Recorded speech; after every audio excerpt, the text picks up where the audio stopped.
Hi guys, ഞാനിപ്പോൾ വന്നിട്ടുള്ളത് fort കൊച്ചിയിലാണ്. ആരെ കാണാനാണെന്ന് എല്ലാവർക്കും മനസ്സിലായിട്ടുണ്ടാവും അല്ലേ?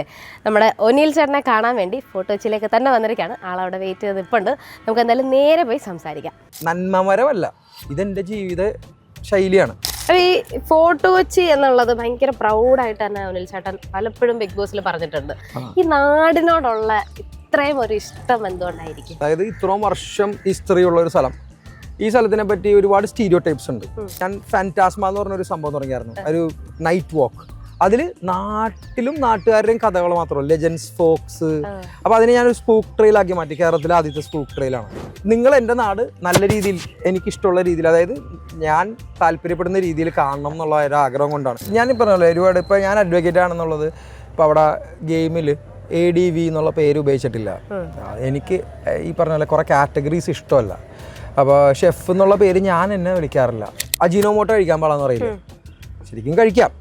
അപ്പോൾ അജിനോമോട്ടോ കഴിക്കാൻ പാടില്ല എന്ന് സ്വയം നമ്മൾ പേടിക്കുന്നുണ്ടെങ്കിൽ കുഴിമന്തി കഴിക്കാൻ പാടില്ല. ഞാൻ ഭയങ്കര ഹാപ്പിയാണ്. 62 ഡേയ്സ് 63 ഡേയ്സ് 9 വീക്സ് അവിടെ നിൽക്കാൻ പറ്റി. അതായത് ഇപ്പം മലയാളികൾക്ക് ഒനിൽ എന്നുള്ള ഒരു പേര് സുപരിചിതമാണ്.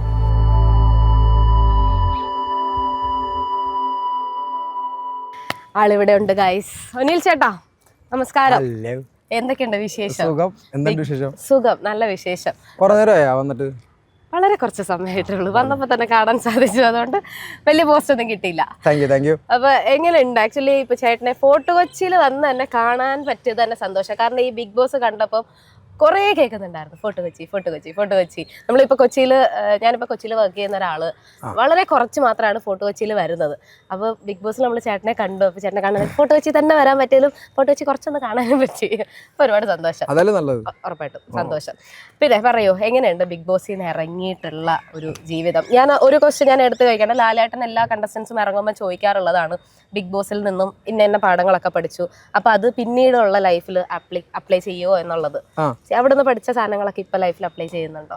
അവിടുന്ന് പഠിക്കാനുള്ളത് ഒരുപാടുണ്ട്. പക്ഷേ ഈ നേരത്തെ പറഞ്ഞ പോലെ നമ്മളൊരു, ഞാൻ എന്താണ് പുറത്തുനിന്ന് വെളിയിലുള്ളതെന്നുള്ളത് ബിഗ് ബോസിലുള്ള പ്രേക്ഷകർ കണ്ടിട്ടില്ലല്ലോ. അപ്പം ഞാൻ പുറത്തും ഇതേപോലെയൊക്കെ തന്നെയാണ്. ഞാനൊരു എന്താ പറയുക, ബിഗ് ബോസ് വീട് എന്ന് പറഞ്ഞ ഒരു വലിയ വീടാണ്. ഞാനിപ്പോൾ ഒരു ചെറിയ വീട്ടിൽ താമസിക്കുന്നതാണ്. ഓട്ടോയിലാണ് ഇപ്പോൾ ഇവിടെ വന്നത്. ഈ പറഞ്ഞ പോലെ നമുക്ക് ആ മറ്റൊരു എന്താ പറയുക, ഫോർട്ട് കൊച്ചിക്കാരനായതുകൊണ്ട് എൻ്റെ ഡ്രസ്സിങ് സ്റ്റൈലൊക്കെ പണിപ്പുര കാരണം മിസ്സായി അവിടെ. ഈ പറഞ്ഞ പോലെ നമുക്ക് നമ്മുടെ ആയിട്ടുള്ള രീതിയിലുള്ളൊരു ഇൻഡിവിജ്വാലിറ്റി ഉണ്ട്, ഒരു പേഴ്സണാലിറ്റി ഉണ്ട്. ഒരുപാട് കൊല്ലം ഞാൻ ഒറ്റയ്ക്ക് താമസിച്ചിരുന്നുള്ള ആളാണ്. ഇപ്പോഴാണ് വീട്ടുകാരുടെ ഒപ്പം താമസിക്കുന്നത്. ഞാൻ ആദ്യം പുറത്ത് കുറേ രാജ്യങ്ങളിൽ താമസിച്ചിട്ടുണ്ട്. ഇതെല്ലാം കഴിഞ്ഞിട്ട് നമ്മൾ എല്ലാ ജീവിത സാഹചര്യങ്ങളിലൂടെ പോയതാണ്. അപ്പോൾ ബിഗ് ബോസിലിപ്പോൾ ഫുഡ് കുറവാണ്. ആ ഫുഡിന്റെ ബേസിസിൽ ഞാൻ ഒരു അടി പോലും ഉണ്ടാക്കിയിട്ടില്ല. എനിക്ക് കിട്ടണല്ലോ, അല്ലെങ്കിൽ ഞാൻ എല്ലാവർക്കും ഒരുപാട് കുക്ക് ചെയ്ത് കൊടുക്കാനും ഇഷ്ടം. അതായത് എന്ന് പറഞ്ഞാൽ നമ്മൾ ആക്ച്വലി ഫുഡ് ഇല്ലാണ്ട് പട്ടിണി കിടന്നിട്ടുള്ള ആളാണ്. അപ്പൊ ആ ഒരു സംഭവം വലിയ ഒരു എന്താ പറയാ, അപ്പൊ അങ്ങനെ ഒരു എനിക്ക് വിഷമം തോന്നും ചിലപ്പോൾ. നെവിന് കുറച്ച് ഭക്ഷണം കൂടുതൽ വേണമെന്ന് തോന്നുമ്പോൾ അവന് ഞാൻ എൻ്റെ ഭക്ഷണം കൊടുക്കും. അപ്പൊ അങ്ങനെയൊക്കെ ഇതൊക്കെ ഈ നന്മമരമല്ല, ഇതെൻ്റെ ജീവിത ശൈലിയാണ്. ഞാൻ ഈ പറഞ്ഞ പോലെ ഒരു കാരണവശാലും ഒരു എന്താ പറയാ, ഒരു നന്മയുടെ ഒരു പോയിന്റ് കിട്ടുമെന്ന് പറഞ്ഞ ഒരു കാര്യം ചെയ്യില്ല. അപ്പോൾ ഇതൊക്കെ ചെയ്തത് ആരും കണ്ടില്ലെങ്കിലും കുഴപ്പമില്ല. ആ ഉള്ളിൽ, ഹൗസിനുള്ളിൽ ഇപ്പം ഞാൻ ഇറങ്ങിയപ്പോൾ എല്ലാവരുമായിട്ടൊരു കണക്ഷൻ ഉണ്ടല്ലോ. എല്ലാവരുമായിട്ട് കരഞ്ഞു, എല്ലാവരുമായിട്ടും എന്താ പറയുക, എല്ലാവർക്കും ഉമ്മ കൊടുത്തു, എക്സെപ്റ്റ് ലക്ഷ്മി. അപ്പോൾ അതാണ് നമ്മുടെ ബോണ്ട്. ചേട്ടൻ്റെ അമ്മ വന്നപ്പോഴും അങ്ങനെയായിരുന്നു തോന്നുന്നു, ലക്ഷ്മീനെ കൈ കൊടുത്തില്ല. അത് കാരണമുണ്ട്. അത് കാരണം എന്ന് വെച്ചാൽ ഞാൻ നേരത്തെ പറഞ്ഞ പോലെ ഒരു സംഭവം ഒരാളെ കുത്തിക്കൊന്നിട്ട് സോറി എന്ന് പറഞ്ഞിട്ട് കാര്യമില്ല. ഈ പറഞ്ഞ പോലെ ലാലേട്ടൻ്റെ മുമ്പിലും ഈ പറഞ്ഞ പോലെ ഞാൻ ആ ഒരു ഇഷ്യൂ, മിസ് ആൻഡ്രി എന്നുള്ളൊരു ഇഷ്യൂ റേസ് ചെയ്തായിരുന്നു. പക്ഷെ അതിനകത്തും ഞാൻ പറഞ്ഞിട്ടുണ്ടായിരുന്നു ഈ പറഞ്ഞ പോലെ അത് നിയമപരമായിട്ട് നേരിടും. അതിപ്പോൾ ഞാൻ പറയാൻ താല്പര്യപ്പെടുന്നില്ല. കാരണം നിയമപരമായിട്ട് നേരിടാൻ പോവുകയാണെങ്കിൽ അതിനെക്കുറിച്ച് ഇപ്പോൾ പറഞ്ഞിട്ട് കാര്യമില്ലല്ലോ. അത് ഞാൻ നേരിട്ടോളാം. ഈ പറഞ്ഞ പോലെ ലക്ഷ്മിയുടെ നെഗറ്റീവ് PR എന്നെ എഫക്റ്റ് ചെയ്യുന്നുണ്ട്. ഒരുപാട് കാര്യങ്ങളിൽ വന്നിട്ട് വെറുതെ നമ്മളെ മനസ്സിലായി ഒരു കഥാപാത്രം പോലെ ആക്കുന്നു. അപ്പോൾ ഈ പറഞ്ഞ പോലെ ലക്ഷ്മിയുടെ PR എത്രത്തോളം ലക്ഷ്മിനെ കൊണ്ടുപോകാൻ പറ്റും. ഫസ്റ്റ് ഓഫ് ഓൾ ലക്ഷ്മി 62 ദിവസം അവിടെ നിൽക്കുമോ എന്നുള്ള എനിക്ക് ഒന്നറിയണം. കാരണം ഞാൻ ഈ പറഞ്ഞ പോലെ 63-ാം ദിവസം ഇറങ്ങുന്നത്, 9th വീക്ക് ലക്ഷ്മി വൈൽഡ് കാർഡായിട്ട് ഇടയ്ക്ക് വെച്ച് വന്നു. പിന്നെ ഈ പറഞ്ഞ പോലെ ഇപ്പോഴും ലക്ഷ്മിയുടെ സ്ട്രാറ്റജി നോക്കിക്കഴിഞ്ഞാൽ പ്രത്യേകിച്ചൊന്നുമില്ല, സർഫസ് ലെവൽ നോളജാണ്. അതായത് ഗൂഗിളിൽ നിന്നൊക്കെ വായിച്ച് പഠിക്കുന്ന നോളജ്, അല്ലാതെ ഡെപ്തായിട്ടൊന്നും അറിയില്ല. അപ്പോൾ പ്രോഗ്രാം ചെയ്ത് വിട്ടിരിക്കുകയാണ് ആരോ PR എന്തോ, ഇങ്ങനെ പറഞ്ഞാൽ മതി. അപ്പോൾ പറഞ്ഞാൽ എന്നിട്ട് നമ്മളാരും ലക്ഷ്മി പറയുന്നത് കേൾക്കാറില്ല. വോളിയത്തിൽ നിങ്ങളാണ് TV കേൾക്കുന്നത്. അപ്പോൾ അതുകൊണ്ട് ലക്ഷ്മി ഒരു ഗെയിമറായിട്ട് തന്നെ ഞാൻ കണക്ക് കൂട്ടിയിട്ടുള്ള. ഈ ഫോർട്ട് കൊച്ചി എന്നുള്ളത് ഭയങ്കര പ്രൗഡായിട്ട് തന്നെ അനിൽ ചേട്ടൻ പലപ്പോഴും ബിഗ് ബോസിൽ പറഞ്ഞിട്ടുണ്ട്. അതായത് മിക്ക എപ്പിസോഡിലും കേൾക്കാറുണ്ട്, ലാലേട്ടൻ വരുമ്പോഴാണെങ്കിലും ഒക്കെ ഫോർട്ട് കൊച്ചിയെ പറ്റിയുള്ള കേൾക്കാറുണ്ട്. നേരത്തെ പറഞ്ഞു ഫോർട്ട് കൊച്ചിയുടെ ആ ഒരു ഡ്രസ്സിങ് സ്റ്റൈൽ ഒന്നും കാണിക്കാൻ പറ്റിയിട്ടില്ല എന്നുള്ളത്. ഈ നാടിനോടുള്ള ഇത്രയും ഒരു ഇഷ്ടം എന്തുകൊണ്ടായിരിക്കും? അതായത് ഞാൻ ലാലേട്ടനോട് ഇറങ്ങുമ്പോൾ പറഞ്ഞായിരുന്നു ഈ പറഞ്ഞ പോലെ ഒരു ഫോർട്ട് കൊച്ചി എന്നുള്ള ഒരു സ്ഥലത്തിനെ പറ്റി, അതായത് ഇത്രയും വർഷം ഹിസ്റ്ററി ഉള്ള ഒരു സ്ഥലം, ഈ സ്ഥലത്തിനെ പറ്റി ഒരുപാട് സ്റ്റീരിയോ ടൈപ്സ് ഉണ്ട്. നമ്മളിപ്പോൾ ഒരു പക്ഷേ ഒരു സിനിമ കാണുകയാണെങ്കിലും അല്ലെങ്കിൽ പൊതുവെ ആൾക്കാർക്ക് കുറച്ച് അറിവില്ലാത്ത ആൾക്കാരെ ജഡ്ജ് ചെയ്യുമല്ലോ. അപ്പോൾ ജഡ്ജ് ചെയ്യുമ്പോൾ ആൾക്കാർ വിചാരിക്കും ഇവിടെ ഫ്രീക്കന്മാരുള്ളൂ, ഇവിടെ ഈ പറഞ്ഞ പോലെ എന്താണ് മറ്റേ ഡിപ്പെൻഡൻസി ഉള്ള ഡ്രഗ്സ് ഒക്കെ ഉപയോഗിക്കുന്ന ആൾക്കാരേ ഉള്ളൂ, അല്ലെങ്കിൽ ഈ പറഞ്ഞ പോലെ ഒരു ഗ്യാങ്സ്റ്റർ, ഗുണ്ട, കൊട്ടേഷൻ ഇങ്ങനത്തെ ആൾക്കാരേ ഉള്ളൂ. അപ്പോൾ ഇതാണ് യൂഷ്വലി ഫോർട്ട് കൊച്ചിയുടെ സ്റ്റീരിയോ ടൈപ്പ്. അപ്പോൾ ആ സ്റ്റീരിയോ ടൈപ്പ് എല്ലാം ഈ പറഞ്ഞ പോലെ നമ്മളുടെ ഭാഷയിലേക്ക് ഇവർ തരം താഴ്ന്ന ഭാഷയെന്ന് പറയും. അതായത് ഞങ്ങൾ സംസാരിക്കുമ്പോൾ ഇപ്പം ഞാൻ ഇടയ്ക്കിടയ്ക്ക് എൻ്റെ വോയിസ് റേസ് ചെയ്യുമ്പോൾ ഞാൻ എൻ്റെ എന്താ പറയുക ഫോർട്ട് കൊച്ചി സ്ലാങ്ങിലായിരിക്കും സംസാരിക്കുക. ആ ഒരു സ്ലാങ്ങിനെ അപമാനിക്കാൻ മാത്രമേ ആൾക്കാർ ശ്രമിച്ചിട്ടുള്ളൂ. ഈ പറഞ്ഞ പോലെ ഈ ബിഗ് ബോസ് ഹൗസിൽ ഒരിക്കലും ഒരു തെറി പോലും ഞാൻ ഉപയോഗിച്ചിട്ടില്ല. പക്ഷെ ബീപ്പായിട്ട് കാണിക്കും, അത് തെറിയല്ല. ഇപ്പം ഞാൻ ലക്ഷ്മിയായിട്ടൊക്കെ ഫോഴ്സ്ഫുള്ളി പെർവേർട്ടഡ് ജഡ്ജ്മെൻറ്റ് എന്ന് പറയുമ്പോൾ പെർവേർട്ടഡ് ഡീപ്പായി എന്തിനാണെന്ന് എനിക്ക് മനസ്സിലായില്ല. അപ്പോൾ അതുകൊണ്ട് എൻ്റെ ഒരു മെയിൻ അച്ചീവ്മെൻറ്റ് എന്ന് പറഞ്ഞു കഴിഞ്ഞാൽ ഈ 62 ദിവസം ഞാൻ തെറി വിളിച്ചിട്ടില്ല ബിഗ് ബോസിൽ. അപ്പോൾ അത് നിങ്ങൾ ഇപ്പോൾ FC ബോയ്, അതായത് ഫോർട്ട് കൊച്ചിൻ ബോയ്, ഞാൻ തന്നെ ഒരു ബുക്ക് എഴുതിയപ്പോൾ സോൾ ഫ്രൈഡ് മോണോലോഗ്സ് എന്ന് പറഞ്ഞിട്ട് ലാലേട്ടനെ ഞാൻ കൊടുക്കാൻ പറ്റി ലാസ്റ്റ്. ആ ബുക്ക് എഴുതിയപ്പോൾ ഞാൻ ഈ പറഞ്ഞ പോലെ എന്താണ് അതിൻ്റെ പേര്, എനിക്കിട്ട ഒരു പെൻ നെയിം ആയിരുന്നു ആ സമയത്ത് എഴുതാൻ വേണ്ടി. പെൻ നെയിം എഴുതുമല്ലോ, FC boy, fort Cochin boy. അപ്പം അങ്ങനെ തുടങ്ങിയതാണ്. അതായത് എൻ്റെ നാടിനോടുള്ള സ്നേഹം എന്ന് പറഞ്ഞാൽ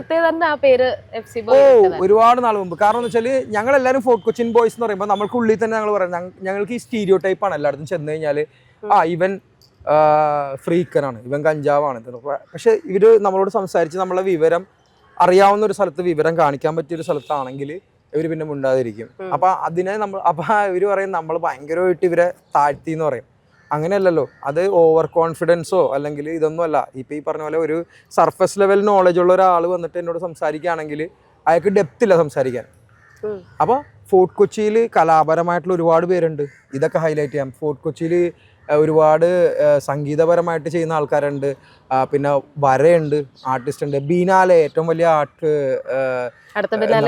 വരുന്നുണ്ട്. അപ്പം അങ്ങനെയുള്ള കുറേ കാര്യങ്ങൾക്ക് ഫോർട്ട് കൊച്ചി അറിയപ്പെടുന്നില്ല. അപ്പോൾ FC ബോയ് എന്ന് പറയുമ്പോൾ, ഫോർട്ട് കൊച്ചിൻ ബോയ് എന്ന് പറയുമ്പോൾ ഞാനൊരു ഫോർട്ട് കൊച്ചിക്കാരൻ, എല്ലാ ഫോർട്ട് കൊച്ചിക്കാരെ പോലെയാണ്. ഞങ്ങൾക്ക് ഈ പറഞ്ഞ പോലെ ഈ സ്റ്റീരിയോ ടൈപ്പ് ഒന്നും നമുക്ക് ഇറ്റ് ഡസൻറ്റ് ബോദർ അസ്, നമുക്ക് ബോദറാവുന്നില്ല. നിങ്ങൾ വേണമെങ്കിൽ വിളിച്ചോ ഫ്രീക്കനാണെന്നും അല്ലെങ്കിൽ മറ്റേ കഞ്ചാവാണെന്നും അല്ലെങ്കിൽ കൊട്ടേഷനാണെന്നൊക്കെ വിളിച്ചോ, അതുകൊണ്ടാവുന്നില്ലല്ലോ ഒരാളും.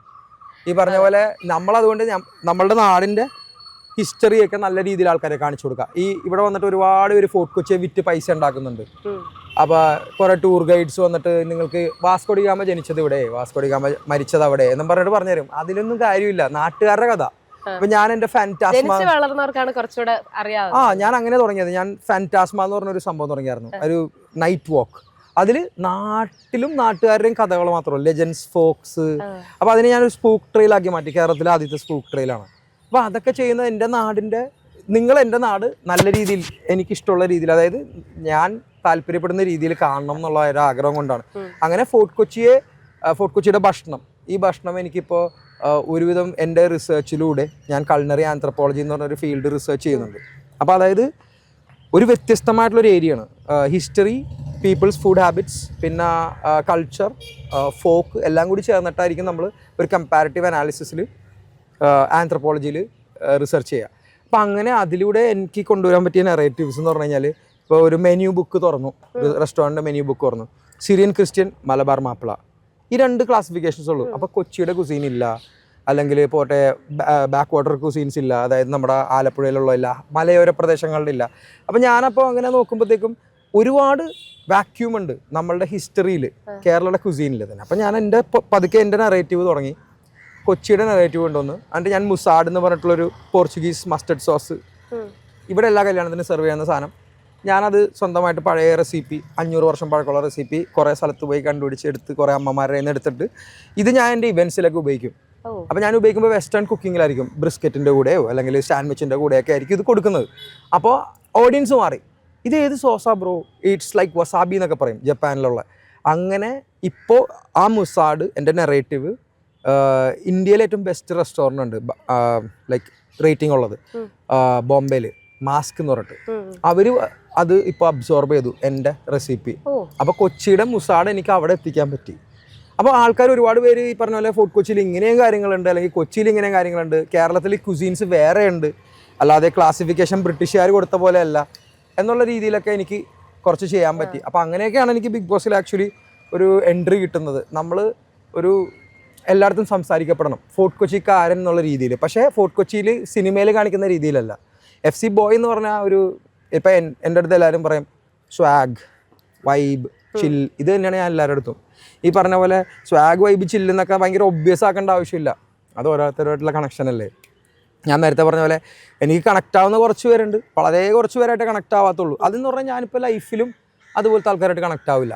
എനിക്കൊരാളുടെ ഒരു എനർജി ഫീൽ ചെയ്യുമ്പോഴേ, ഇപ്പോൾ നമ്മൾ സംസാരിക്കുമ്പോൾ ഒരു എനർജി ഉണ്ട്, ആ എനർജി ട്രാൻസ്മിഷനിലൂടെ നമുക്കൊരു എനർജി ഫീൽ ചെയ്യുമ്പോൾ ചില്ലാണോ അല്ലെങ്കിൽ ഇത്തിരി പ്രിറ്റൻഷ്യസ് ആണോ, പ്രിറ്റൻഷ്യസ് മീൻസ് ഫേക്ക് ആണോ.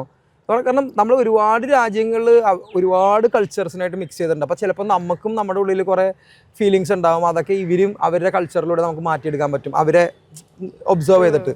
ഇപ്പോൾ ഞാൻ ചെറുപ്പത്തിൽ തന്നെ അങ്ങനെ ഭാഗ്യങ്ങളുണ്ടായി. ഞാൻ പഠിച്ചു, പഠിക്കുന്ന സമയത്ത് ഭയങ്കര പഠിപ്പിച്ചിട്ടായിരുന്നു, പഠിച്ചു. അത് കഴിഞ്ഞിട്ട് ഞാൻ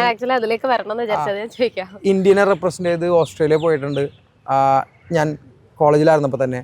പിന്നെ അതേപോലെ തന്നെ UK പഠിക്കാൻ പോയി, പിന്നെ അവിടെ വർക്ക് ചെയ്തു. പിന്നെ ഖത്തറിൽ പോയി വർക്ക് ചെയ്തു, ഇൻ്റർനാഷണൽ കമ്പനിയിലാണ് വർക്ക് ചെയ്തത് ഞാൻ. ഇൻ്റർനാഷണൽ ട്രേഡ് അതാണ് ഞാൻ ചെയ്തുകൊണ്ടിരുന്നത് വെച്ചാൽ. അങ്ങനെയുള്ള കുറേ കാര്യങ്ങൾ ലൈഫിൽ ചെയ്തിട്ടുണ്ട്. ഒരുപാട് രാജ്യങ്ങൾ കണ്ടിട്ടുണ്ട്, മലേഷ്യ, സിംഗപ്പൂർ, അങ്ങനെ കുറേ സ്ഥലങ്ങളിലൊക്കെ പോയിട്ട് ഇവരുടെ കുസീൻസും പഠിച്ചിട്ടുണ്ട്, തായ്ലൻഡ്. എന്നിട്ട് ഇവിടെ ഒരു റെസ്റ്റോറൻറ്റ് നടത്തി 2018. ഞാൻ 2017 വരെ, 2007 പാസ് ഔട്ടായി, 17 വരെ ലോയറായിരുന്നു, ഷിപ്പിംഗ് ലോയറാണ്, മാരിടൈം ലോയർ. അത് കഴിഞ്ഞിട്ടാണ് പിന്നീട് എല്ലാവരും എന്നെ അറിയപ്പെടുന്ന FC ബോയ് ആയിട്ട്. അപ്പോൾ അതിനുശേഷം ഞാൻ മുമ്പേ എഴുതി തുടങ്ങിയായിരുന്നു. 16 ഒരു ബുക്ക് എഴുതി. അതിനുവേണ്ടി FC ബോയ് എന്നുള്ളൊരു സാധനം, ഒരു പെൻ നെയിം ഞാൻ എടുത്തത് എൻ്റെ ബ്ലോഗിലൂടെയാണ്. സോൾ ഫ്രൈഡ് മോണോലോഗ്സ്, അത് ആമസോണിലുണ്ട്. Soul fried monologues. ഞാൻ ആക്ച്വലി എൻ്റെ വീട്ടിൽ ഓദർ കോപ്പീസ് ഉണ്ടാവും, ഞാൻ ഒരെണ്ണം തരാം. ഞാൻ ഒരിക്കലും ബിഗ് ബോസ് ഷോയിൽ ഈ ബുക്ക് പ്രൊമോട്ട് ചെയ്തിട്ടില്ല. അനീഷിനെ പോലെ ഒരു 100 തവണ അനീഷിൻ്റെ ബുക്ക് പ്രൊമോട്ട് ചെയ്യണം. പക്ഷെ അങ്ങനെയല്ല. എന്താ കാരണം എന്ന് വെച്ച് കഴിഞ്ഞാൽ ഞാൻ വലിയ സെൽഫ് പ്രൊമോഷനിൽ ഇൻഡൾജ് ചെയ്യണ ആളല്ല. അതായത് പക്ഷേ ഈ പറഞ്ഞ പോലെ നമ്മൾ ഒരുപാട് കാര്യങ്ങൾ പറയുമ്പോൾ ആൾക്കാർക്ക് പുതിയതായിരിക്കും. അപ്പോൾ പക്ഷേ അതെന്താണെന്ന് വെച്ചാൽ അത് എപ്പിസോഡിൽ വിസിബിൾ ആണോ ഇല്ലയെന്ന് എനിക്കറിയില്ലല്ലോ, വളരെ കുറച്ചല്ല. അപ്പോൾ അത് എൻ്റെ ഈ പറഞ്ഞ പോലെ ഞാൻ അവിടെ ചെയ്ത കാര്യങ്ങളെ പറ്റി എനിക്കൊരു ഓഫ് കോഴ്സ് സംസാരിക്കാൻ പറ്റും. അല്ലാതെ എനിക്ക് ചെയ്യാത്ത കാര്യത്തിനെ പറ്റി വെറുതെ ഉണ്ടാക്കി പറയേണ്ട ആവശ്യമില്ലല്ലോ. നേരത്തെ പറഞ്ഞ പോലെ പുറത്ത് PR കളികളിലൂടെ ചിലപ്പോൾ വല്ല ഭയങ്കര വീക്ക് കണ്ടസ്റ്റൻറ്റിനെ ഭയങ്കര സൂപ്പറായിട്ട് കാണിക്കും, ഭയങ്കര സ്ട്രോങ് കണ്ടസ്റ്റൻറ്റിനെ ഭയങ്കര വീക്കായിട്ട് കാണിക്കും. അതുകൊണ്ട് കാര്യമില്ല. അത് ആ ഹൗസ് മേറ്റ്സ്, ഉള്ളിലുള്ള ഹൗസ് മേറ്റ്സ് ഉണ്ടല്ലോ, ഇപ്പോൾ അവരും നമ്മളായിട്ടുള്ള ഇക്വേഷനിൽ മാത്രമേ ഉള്ളൂ, അല്ലാതെ പുറത്തുള്ള PR ആയിട്ട് ഞാൻ നോക്കാറില്ല. ഈ കമൻസ് ഒന്നും നമ്മളെ എഫക്ട് ചെയ്യാറില്ല. കാരണം എന്നെ ഓൾറെഡി നേരത്തെ ഒരുപാട് വർഷങ്ങൾ മുമ്പ് ക്യാൻസൽ ചെയ്യാനൊക്കെ നോക്കിയിട്ടുള്ള ആൾക്കാർ. പിന്നെ ഞാൻ കുഴിമന്തി കഴിക്കരുതെന്ന് പറഞ്ഞിട്ടുണ്ട്. അപ്പോൾ കുഴിമന്തി കഴിക്കരുതെന്ന് പറഞ്ഞാൽ അവസാനം ഞാൻ അങ്ങനെ കഴിക്കാറില്ല. കുഴിമന്തിയിൽ എന്താ കാരണം എന്ന് വെച്ചാൽ എനിക്ക് കുഴിമന്തിനേക്കാളും കൂടുതൽ താല്പര്യം ബിരിയാണിയാണ്. ഓക്കെ, ഈ കുഴിമന്തി എന്ന് പറഞ്ഞ ഭക്ഷണം ഞാൻ ഇവിടെ കഴിക്കുമ്പോൾ ചോറും റൈസും മയണൈസും എനിക്ക് ഒരിക്കലും കഴിക്കാൻ തോന്നില്ല. അപ്പോൾ പിന്നീടുള്ളത് ചിക്കനാണ്. അപ്പോൾ ഫ്ലേവർ അധികം ഇല്ലാത്തൊരു റൈസ്, അതായത് ബിരിയാണിയുടെ അത്ര ഫ്ലേവർഫുൾ റൈസ് ഒന്നും അല്ല ഇത്. സ്റ്റോക്ക് ക്യൂബ്, അതായത് ചിക്കൻ സ്റ്റോക്ക് ഇട്ടിട്ടാണ് അതിൻ്റെ ക്യൂബ് പൗഡർ ഇട്ടിട്ടായിരിക്കും ഫ്ലേവർ വരുത്തിക്കുക. നാച്ചുറലായിട്ടൊരു ഫ്ലേവർ ഇല്ല. അപ്പോൾ നമ്മളിപ്പോൾ ഈ അജിനോമോട്ടോ കഴിക്കാൻ പാടില്ലെന്ന് പറയില്ലേ, ശരിക്കും കഴിക്കാം. അപ്പോൾ അജിനോമോട്ടോ കഴിക്കാൻ പാടില്ല എന്ന് സ്വയം നമ്മൾ പേടിക്കുന്നുണ്ടെങ്കിൽ കുഴിമന്തി കഴിക്കാൻ പാടില്ല. കാരണം അതിനകത്തുണ്ട് സോഡിയത്തിൻ്റെ 2 ഡെറിവേറ്റീവ്സ് ഈ ചിക്കൻ സ്റ്റോക്ക് ക്യൂബിൽ. പക്ഷെ നമ്മുടെ കേരളത്തിൽ നോക്കിക്കഴിഞ്ഞാൽ എല്ലാവരും കുഴിമന്തി ഫാൻസ് ആണല്ലോ. അതെന്താ കാരണം അറിയോ? ഞാനപ്പോൾ ഇങ്ങനെ പറയുമ്പോൾ ഒബ്വിയസ്ലി ഒരുപാട് പേർക്ക് ഇഷ്ടമുള്ള സാധനത്തിന് എതിരെയാണ് സംസാരിക്കുന്നത്. അപ്പോൾ ഉടനടി പിന്നെ ഞാൻ ടാർഗറ്റ് ചെയ്ത കുറേ ബ്ലോഗേഴ്സ് എല്ലാം കൂടി ചേർത്ത് എന്നെ ഇസ്ലാമോഫോബാക്കി, ഇസ്ലാം വിരോധിയാക്കി. അതെങ്ങനെയാണ് ആ കണക്ഷൻ വന്നതെന്ന് എനിക്ക് മനസ്സിലായില്ല. അവിടെ എത്തി. അപ്പൊ അതായത് ആൾക്കാർക്ക് എന്തും പറയാം. കമന്റ് ഇടണവനൊക്കെ പ്രത്യേകിച്ച് നമ്മൾ മറ്റേ ഇഗ്നോർ ചെയ്യാറില്ല, വാലിഡേറ്റ് ചെയ്യാറില്ല. കാരണം കമന്റ് അല്ലേ ഇടാൻ അത്രയൊക്കെ പറ്റുള്ളൂ, വേറെ അതിൽ കൂടുതൽ കഴിവൊന്നുമില്ലല്ലോ. ഈ പറഞ്ഞ പോലെ ഞാൻ സംസാരിച്ച് വേണമെങ്കിൽ കുഴിമന്തി കഴിക്കാൻ പാടില്ല എന്ന് പറഞ്ഞിരുന്നെങ്കിൽ കുഴപ്പമില്ലായിരുന്നു. ഇത് ഞാൻ പറയുന്നത് വെച്ചാൽ നിങ്ങൾ അജിനോമോട്ടോ കഴിക്കാൻ പാടില്ല എന്ന് പറയുന്നുണ്ട്. അപ്പൊ അതുകൊണ്ട് അതിനകത്തും ഉണ്ട് സോഡിയത്തിന്റെ 2 ഡെറിവേറ്റീവ്സ്. ഓക്കെ, അതായത് ആഡഡ് ഫ്ലേവറിങ് ഒക്കെ. ഈ സംഭവമൊക്കെ വെച്ചിട്ട് ഫ്ലേവർ ചെയ്യുന്ന റൈസ് ഉണ്ടല്ലോ, എനിക്കതിലൊരു വലിയ കഴിവ് തോന്നില്ല. ഇപ്പോൾ ഏതെങ്കിലും ഒരു സാധാരണ മൈഗ്രന്റ് ലേബറർ ഇല്ലേ, അയാൾക്ക് വേണമെങ്കിൽ കുഴിമന്തി ഉണ്ടാക്കാം. പക്ഷെ ബിരിയാണി ഉണ്ടാക്കാൻ അതിലും ടഫാണ്. വീട്ടിൽ അമ്മമാർ വരെ പേടിക്കുന്ന ഒരു സാധനമാണ് ബിരിയാണി. കാരണം ചേരുവകൾ കറക്റ്റ് എടുക്കണം. ഫ്ലേവർ എൻഹാൻസർ ഉപയോഗിച്ച് ഫ്ലേവർ വരുത്തിക്കുന്നത് ഒരു മെജോറിറ്റി വീടുകളിൽ ഉണ്ടാക്കുന്നത് ബിരിയാണി തന്നെയാണല്ലോ. അതെ, അപ്പൊ ഇതെല്ലാരും ശ്രമിക്കുകയാണ് ബിരിയാണി ഉണ്ടാക്കാൻ വേണ്ടി അല്ലേ, എല്ലാവരും ശ്രമിക്കുന്നതാണ്. കാരണം വെച്ചാൽ അത് പെർഫെക്റ്റ് ചെയ്യാൻ ഭയങ്കര ടൈം എടുക്കും. അത്രയും കലയുണ്ട്. ഞാനൊരു സാധനം ഫുഡിന് ഐ സീ ഫുഡ് ഡിഫറെന്റ്ലി. ഇപ്പൊ ഫുഡ് കാണുമ്പോഴത്തേക്കും ഇപ്പൊ ഇപ്പൊ ഇവിടെ ചായക്കടകൾ ഇല്ലാണ്ടായി. ഒരുപാട് ആൾക്കാർക്ക് കുഴിമന്തി കട ഇട്ടാൽ മതി. കാരണം എന്താണെന്ന് വെച്ച് കഴിഞ്ഞാൽ കുഴിമന്തി ആകുമ്പോഴത്തേക്കും മാസ് പ്രൊഡക്ഷനാണ്, ഒരുപാട് പേർക്കുള്ളത് ഉണ്ടാക്കാം. ഇനി ഒരുപാട് പേർക്കുള്ളത് ഉണ്ടാക്കി കഴിയുമ്പോഴത്തേക്കും ഈ ഒരുപാട് പേർക്ക് ഉണ്ടാക്കുന്ന ഭക്ഷണം കുറേ ചിലവാക്കാനുള്ളൂ. അപ്പോൾ അത്രയും വലിയ ബിസിനസ് സ്കെയിലായി. ചെറിയ താല്പര്യമില്ല ആൾക്കാർക്ക്. ഞാൻ തന്നെ എൻ്റെ കട നടത്തിയിരുന്ന ഇപ്പോൾ 3 ടേബിളുള്ളൂ. അങ്ങനെ ചെറുതിലുള്ള താല്പര്യം ഇപ്പോൾ ആൾക്കാർക്കില്ല. മാസ് പ്രൊഡക്ഷൻ മാത്രം താല്പര്യമുള്ളൂ. അത് മാത്രമല്ല, അവരെ സ്വന്തമായിട്ടുള്ളൊരു ടച്ച് ഉണ്ടാവില്ല. ആരെങ്കിലും വെച്ച് പണിയെടുപ്പിക്കുക. നമ്മുടെ സ്വന്തമായിട്ടുള്ളൊരു കൈ ഇല്ല അതിനകത്ത്. അപ്പം അങ്ങനെയുള്ള കാര്യങ്ങൾ ഞാൻ ഇൻഡൽജ് ചെയ്യാറില്ല. എന്നും പറഞ്ഞ് ഇപ്പോൾ ഞാൻ പറഞ്ഞ റൈസും മയണൈസ് ഇട്ട് കഴിക്കുന്നത് ഒരു നല്ല സാധനമല്ല. പ്രത്യേകിച്ച് മയണൈസ് ഈ പറഞ്ഞ പോലെ ഇവിടെ ഒരു ഫേക്ക് മയണൈസാണ് നമുക്ക് കിട്ടുന്നത്. അല്ലാതെ നല്ലത് പ്രോപ്പറായിട്ട് എഗ്ഗ് വെച്ച് അടിക്കുന്ന മയണൈസ് എപ്പോഴും സ്പ്ലിറ്റ് ആയി പോകും, അല്ലെങ്കിൽ ഈ ടെമ്പറേച്ചറിൽ ഷോഗോ ആയി പോകും. അതുകൊണ്ടാണല്ലോ ഷവർമ കഴിച്ചിട്ടൊക്കെ ആൾക്കാർ കുറേ പ്രശ്നങ്ങളാവുന്നത്. അപ്പോൾ അതുകൊണ്ട് ഈ പറഞ്ഞ പോലെ മയണൈസ് ചോറായിട്ട് ഇരുന്ന് കഴിക്കണതാണ് ഞാൻ പ്രൊമോട്ട് ചെയ്യാത്തത്. അല്ലാതെ kuzhimanthi as A food item അല്ല നമ്മൾ ഈ പറഞ്ഞ പോലെ അതിനെ അറ്റാക്ക് ചെയ്യുകയോ അല്ലെങ്കിൽ ടാർഗറ്റ് ചെയ്യുക. അപ്പോൾ ഞാൻ നേരത്തെ പറഞ്ഞ പോലെ കുഴിമന്തി, ഞാനിവിടെ വന്നിട്ട് കുഴിമന്തി കഴിച്ചു. കുഴിമന്തി എന്ന് പറയുന്ന സാധനം എന്ന് പറഞ്ഞു കഴിഞ്ഞാൽ അത് കാരണം കുറെ ആൾക്കാർ ബിഗ് ബോസിൽ കുഴിമന്തി കഴിക്കണം. അതെ അതെ. അപ്പൊ ഞാൻ അവിടെ നിന്നൊന്നും പറയില്ല, ഞാൻ പറയാറുണ്ട് ഇപ്പൊ കുഴിമന്തി എന്ന് പറയുന്ന സാധനം നിങ്ങളുടെ ഒരു ഫേവറേറ്റ് ഐറ്റമായി മാറിയത് എങ്ങനെയാണെന്ന് വെച്ചാൽ നിങ്ങൾക്ക് ഒരുപാട് റൈസും കുറച്ച് പ്രോട്ടീനാണ് കഴിക്കുന്നത് അല്ലേ, പിന്നെ കുറെ ഫാറ്റും. മയണൈസ് ശരിക്കും ബാലൻസ്ഡ് അല്ലാന്ന് എല്ലാവർക്കും അറിയാം. ജങ്ക് ഫുഡാണ്. ഇപ്പൊ KFC കഴിക്കുന്നത് മാരകമാണെന്ന് തോന്നുന്നുണ്ടെങ്കിൽ കുഴിമന്തി കഴിക്കുന്നത് മാരകമാണ്. കാരണം വെച്ചാൽ ഈ അൺലിമിറ്റഡ് റൈസ്, അൺലിമിറ്റഡ് മയണൈസ് എന്നുള്ളൊരു കോൺസെപ്റ്റ് ഉണ്ടല്ലോ, അതാണ് എനിക്ക് ഇഷ്ടപ്പെടാത്തത്. ഒരു അത്രയും ഭക്ഷണം വേസ്റ്റ് ആക്കരുത്.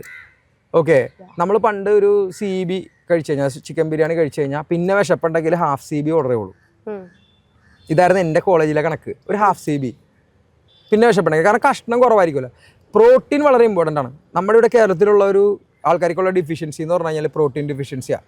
കാരണം എല്ലാം കണ്ടിട്ടുണ്ടോ, ഇത്തിരി ഇറച്ചിക്കറി അല്ലെങ്കിൽ ഇത്തിരി എന്താ പറയുക കഷ്ണം ചിക്കൻ്റെ ഒക്കെ, ഒരുപാട് ഒരു മല പോലെ റൈസും. അപ്പോൾ ആ ഒരു സംഭവം, അതായത് ഭയങ്കര ഹൈ GI ഗ്ലൈസിമിക് ഇൻഡെക്സ് എന്ന് പറയും, കാർബോഹൈഡ്രേറ്റ്സ് ഒരുപാടുള്ളത്. ഇത്രയും കൺസ്യൂം ചെയ്ത് കഴിഞ്ഞാൽ നമ്മൾ ശരിക്കും പറഞ്ഞാൽ ഒരു 10 റൗണ്ട് ഓടണം. ഞാൻ കഷ്ടപ്പെട്ട് കുറെ കുറച്ചപ്പോഴാണ്. അപ്പോൾ അതെ, അതുകൊണ്ടാണ് ഞാൻ ഇതുപോലത്തെ ഫുഡ് അവോയ്ഡ് ചെയ്യണത്. കാരണം എന്താ വെച്ച് കഴിഞ്ഞാൽ ഞാൻ ചോറും കറിയും കഴിച്ചാൽ തന്നെ ഇപ്പൊ ബിഗ് ബോസ് ഹൗസിൽ പോയിട്ട് 18 കിലോ കുറഞ്ഞു. എന്താ കാരണം എന്ന് വെച്ച് കഴിഞ്ഞാൽ ചോറ് വളരെ കുറവായി കഴിക്കുക. ഞാൻ നോക്കി കഴിക്കുന്ന ആളാണ്, അത്രേ ഉള്ളൂ. അത് ഓരോരുത്തരുടെ താല്പര്യമുള്ള നോക്കി കഴിക്കാന്ന് പറഞ്ഞാൽ. ഞാനിപ്പോൾ പറയുമ്പോൾ കുഴിമന്തി കഴിക്കുമ്പോൾ എനിക്ക് നോക്കുമ്പോൾ എനിക്കൊരു ചായക്കടയാണ് കൂടുതൽ ഇഷ്ടം. 62 ദിവസം കൊണ്ട് 18 കിലോ കുറയുന്നത് പെട്ടെന്ന് ഒരുപാട് വെയിറ്റ് കുറയുന്നത് അൺഹെൽത്തി ആണെന്നല്ലേ പൊതുവെ പറയാറുള്ളത്? നമ്മൾ ഡയറ്റ് ചെയ്ത് നല്ല രീതിയിൽ മെന്റൽ പ്രഷറാണ്, അത്രയും പ്രഷറാണ് അവിടെ. അപ്പൊ നമ്മളെ എല്ലാരും നോക്കി ഇപ്പോൾ എപ്പിസോഡ്സ് നോക്കി എല്ലാരും ഒട്ടിയില്ലേ. അത് അങ്ങനെയാണ്. എനിക്ക് 18 കിലോ കുറയാൻ കാരണം എന്ന് വെച്ചാൽ എന്റെ പെർസെന്റേജ് എടുത്ത് നോക്കുമ്പോഴത്തേക്കും ഇപ്പൊ ഞാനൊരു 100 സംതിങ്ങിലും മുകളിലുള്ള ആളാണ്. എനിക്ക് 18 കിലോ കുറക്കാൻ ഈസിയാണ്. 10 കിലോ ആരായാലും കുറയും ഫസ്റ്റ്. പിന്നീട് ഒരു 8 കിലോ കൂടി കുറഞ്ഞു. അപ്പൊ എങ്ങനെയാന്ന് പറഞ്ഞാൽ ഞാൻ ഫുഡ് കൺട്രോൾ ചെയ്തു. പിന്നെ ഞാൻ അവിടെ ഒരു പ്രോബയോട്ടിക് ഡ്രിങ്ക് ഒക്കെ ഉണ്ടാക്കി, ജിഞ്ചർ ബഗ് എന്ന് പറഞ്ഞാൽ. അതെനിക്കറിയില്ല ആരെങ്കിലും കണ്ടോന്ന്. പ്രോബയോട്ടിക്സ് ഒക്കെ ഞാൻ ഫെർമെന്റേഷനിൽ വിശ്വസിക്കുന്ന ആളാണ്. എൻ്റെ ഈ ടാറ്റു ഫെർമെന്റിങ് ജാറാണ് ആക്ച്വലി. ഫെർമെന്റേഷൻ അതായത് ഇഞ്ചി, ഷുഗർ, വെള്ളം ഇത് വെച്ചിട്ട് 5 ദിവസം ഫെർമെന്റ് ചെയ്ത് എല്ലാവർക്കും പ്രോബയോട്ടിക് ഉണ്ടാക്കി കൊടുത്തു അവിടെ, വയറ്റിൽ നിന്നൊക്കെ നന്നായിട്ട് പോകാൻ വേണ്ടി. ഈ ചപ്പാത്തി കഴിച്ചിട്ടേ നമുക്ക് ഭയങ്കര ബുദ്ധിമുട്ടാണ്. അപ്പൊ അതുകൊണ്ട് അതൊക്കെ ഞാൻ ചെയ്തിട്ടുണ്ട്. അതിനകത്ത് നമ്മള് ഫുഡ് സയൻസ് എല്ലാം കൂടി മിക്സ് ചെയ്തിട്ടുള്ള ആന്ത്രപ്പോളജി. അപ്പോൾ ഞാനെല്ലാം ആ ഒരു കാര്യത്തിൽ എനിക്ക് എൻ്റെ ലൈഫിലും കൊണ്ടുവരാൻ നോക്കും. നമ്മൾ വാക്ക് ദ ടോക്കാണ്. ഒരു സാധനം ഞാൻ എന്താ പറയുക, കഴിക്കാത്ത സാധനം ഒരിക്കലും പ്രൊമോട്ട് ചെയ്യില്ല. എൻ്റെ ഫീഡ് എടുത്ത് നോക്കിയാലും കാണാൻ പറ്റും.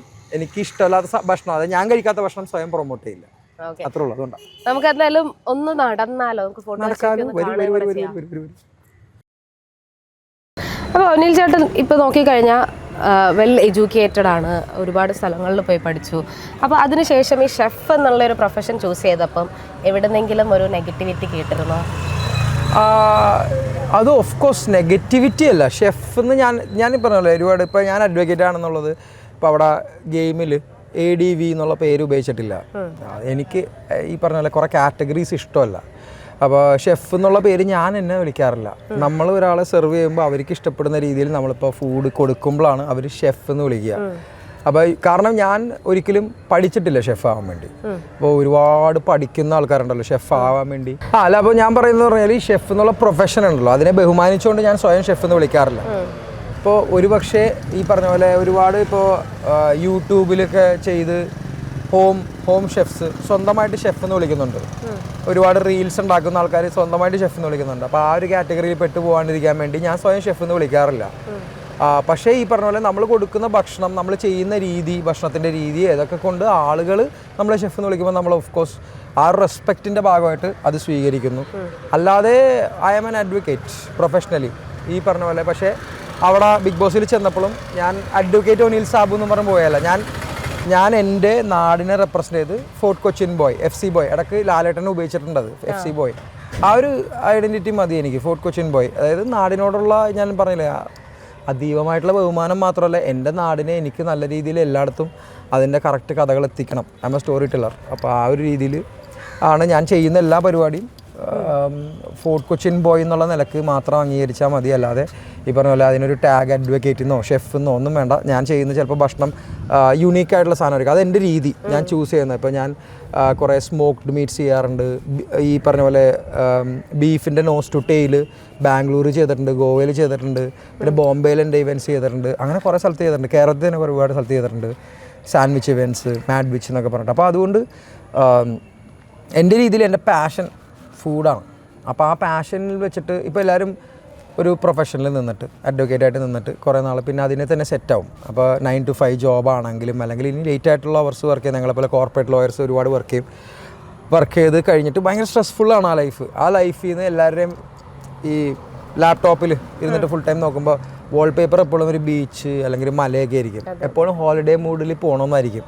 അപ്പോൾ കുറച്ചുകൂടി ചില്ലായിട്ടിരിക്കാൻ പറ്റിയ സ്ഥലം എൻ്റെ എല്ലാവരും പറയും ഫോട്ടോ ചില്ല് വരണം, ചില്ല് ചെയ്യണമെന്ന് പറയും. അപ്പോൾ ഞാനിപ്പോൾ എൻ്റെ വീട് ഇവിടെ അല്ലേ, അപ്പോൾ ഇവിടെ നിന്ന് നമുക്ക് ചില്ല് ചെയ്തുകൊണ്ട് നമുക്ക് ഇഷ്ടമുള്ള പരിപാടികൾ ചെയ്യാം. അപ്പോൾ അത് ചെയ്ത് തന്നെ നമുക്ക് പൈസ ഉണ്ടാക്കാം. അതിനുള്ളൊരു സ്റ്റെപ്പ് എല്ലാവരും എടുക്കണം. അതായത് ഓക്കെ, അബ്രോഡാണ്, നല്ലൊരു ജോലിയുണ്ട്, തിരിച്ചു വന്നിട്ട് സൊസൈറ്റിയുടെ രീതിയിൽ ഒരു കല്യാണം കഴിക്കാം, കുട്ടിയാവാം, വീട് വെക്കാം. ഞാൻ വീട് വെച്ച് കുട്ടിയും കല്യാണവും ഇല്ല.